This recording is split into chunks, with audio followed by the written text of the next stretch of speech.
প্রিয় ভাই বোনেরা, ৭১ সালে আমাদের শহীদরা নিজের জীবন উৎসর্গ করেছিলেন এই রকম একটি বাংলাদেশ গঠনের জন্য।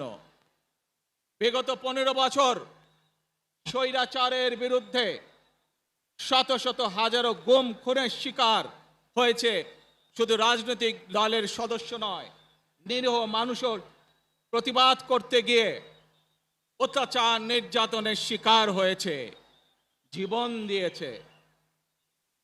২০২৪ সাল মাত্র সেদিনের ঘটনা। কিভাবে আমরা দেখেছি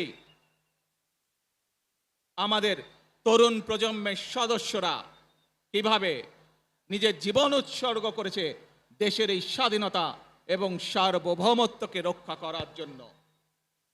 প্রিয় ভাই বোনেরা, কয়েকদিন আগে এই বাংলাদেশের ২৪ আন্দোলনের এক সাহসী প্রজন্মের এক সাহসী সদস্য ওসমান হাদিকে হত্যা করা হয়েছে। ওসমান হাদি শহীদ হয়েছে। প্রিয় ভাই বোনেরা, ওসমান হাদি চেয়েছিল এই দেশের মানুষের জন্য গণতন্ত্র প্রতিষ্ঠিত হোক, এই দেশের মানুষের গণতান্ত্রিক অধিকার প্রতিষ্ঠিত হোক, এই দেশের মানুষ তাদের গণতান্ত্রিক এবং অর্থনৈতিক অধিকার ফিরে পাক।